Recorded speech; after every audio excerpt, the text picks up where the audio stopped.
They are the best beef ribs I have ever tasted, and they just so happen to be the easiest ones I've ever smoked as well. Welcome back everyone. In this video we're going to be doing something I've wanted to do for a long time. We're going to be doing an overnight cook in the Oklahoma Joe's Bronco drum. So we're going to get started by setting our drum up for the overnight cook. Alright, so to get started, we'll open our lid, take out our cooking grate and our heat deflector. Then we'll fill our charcoal basket up with briquettes. Then we'll get a couple of fire lighters in there and light them up. Right, what we need to do next is take this off of our inlet,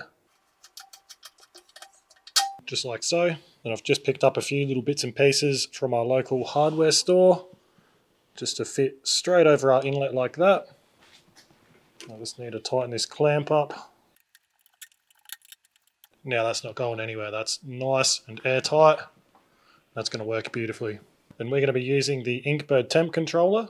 So I'll plug the other end of our hose into the back of the unit here, and that won't do anything until I've hooked up a probe. So we'll let our firelighters burn out, get that charcoal started, and we'll come back. Alright, so this setup would be perfect for a brisket, a big pork butt, or a lamb shoulder, any of those really long, low and slow cooks. But in this video, I'm going to show you how to do overnight smoked beef ribs. So we've got this beautiful rack of beef ribs here. We're going to start by getting these trimmed up. Alright, so we're going to start by flipping it over. You want to get yourself a nice sharp knife. You're going to make a little incision in one of the corners. You want to get underneath that membrane because we're going to peel it off. Now there is 2 layers there, so you want to be careful. You only want to go under the first layer, work your way under it, and you should be able to peel it all off in one piece.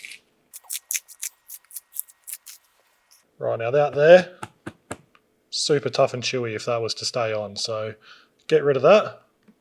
We'll flip it over, and then we want to take any excess fat and silver skin off the top. Try and grab the meat like I'm doing and pull it away from the knife, and that way your knife doesn't have to do too much work.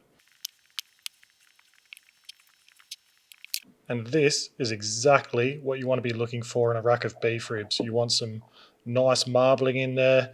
You want them to be nice and thick. For anyone wondering, we've picked these up from our butcher at Austral Meats, and this is the Cape Grim brand. So now that's all trimmed up, let's season it. Alright, so we're just going to apply a binder. I'm just going to use a little bit of olive oil. If you've got mustard, that works nicely as well. Flip it over and do the underside. And to season these beautiful beef ribs, I've just got a mix of kosher salt, cracked black pepper, and some of our steak shooters. So I'll go ahead, give this a nice mix, and then we'll season our beef ribs. Now we can give these ribs a nice, generous coverage. Now make sure you get your edges all the way around. Pat it in, and they're looking good. Alright, now as you can see, our firelight is burnt out, our briquettes have caught light, so what we can do is we'll hook up our grill probe to our temperature controller. That now displays a temperature there. I'm just going to clip that to the side here for now. Then we can shut our lid. And then as you can see, P1 is probe 1. That's climbing nicely. And then we can press this middle button here. Press it again. And then set our temperature. Because this is an overnight cook, I'm going to set it nice and low at that 225 Fahrenheit or 107 Celsius range. Now, as you can see, that F is for the fan, so that means the fan is operating at 100%. So that's just going to keep blowing air into our intake. Make sure you've got your top vent open, and that will start slowing down as it gets near our target temperature. So while that's happening, just got some beautiful chunks of cherry ready, and everything we're using in the video, I'll put links for it down in the description if you wanted to check it out. And as you can see, that temperature is just going to keep climbing as it forces air into the barbecue. Once it starts getting up towards that 225 range, you'll see that fan speed start to slow down. So we'll just let that temperature controller bring our barbecue up to temperature, and we'll come back when it's ready. So it's only been a couple of minutes, and I just wanted to show you that the fan's starting to slow down as we're working towards that target temperature. So pretty cool technology. I've used this a few times and couldn't be happier with it. All right, so we're nice and close to our target temperature. So we'll open this lid up, take this probe off. We'll get our smoking wood on. I'll get a chunk straight on where the fire's burning, and a couple of chunks just off. And because we've taken that probe out, our temperature's obviously dropped and it's trying to recover it. So what we can do is just hold our finger on that middle button to pause it. Then back to our barbecue, we can get our heat deflector in. Then our cooking grate, we can clip that probe back on. Get our beautiful rack of beef ribs in. Then we can shut our lid and get our temp controller back on. So you can hook that unit up to Wi-Fi, hook another meat probe up, put it in whatever you're cooking, then set a temperature alarm to wake you up whenever it's done.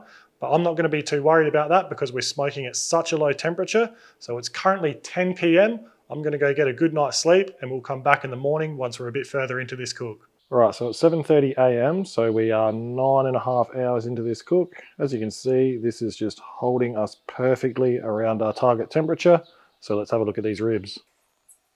Oh, wow. They look incredible. Quickly pause this. They look absolutely stunning. I don't think they're quite ready. They're about 185 Fahrenheit or 85-ish degrees Celsius. So we'll shut our lid. We'll turn our unit back on. Then I'll press that button again.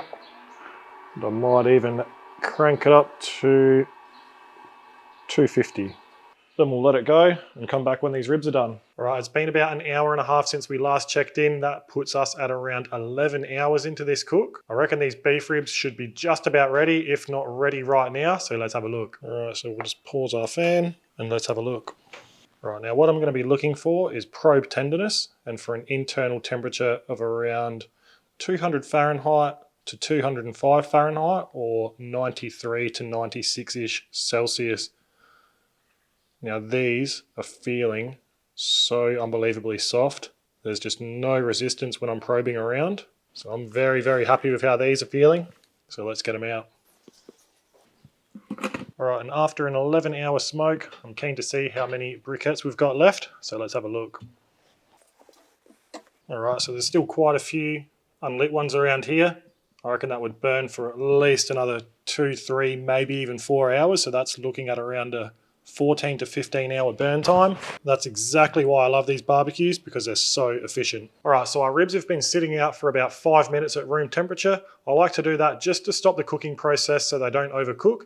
Now it's time to rest our ribs. So what I'm gonna do is wrap them up in butcher's paper just so I can really preserve that bark. Then I'm gonna put them in a little esky and then I'm gonna put an old towel on top. And by doing that, these ribs are gonna stay nice and hot for at least 4 to 6 hours. So let's wrap these up and give them a rest.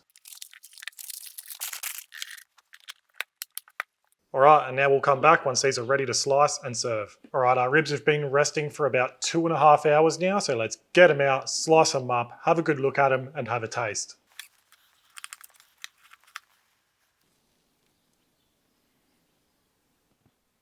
All right, they might be the best looking beef ribs I've ever smoked. Now it's time for a taste. Let's dig in.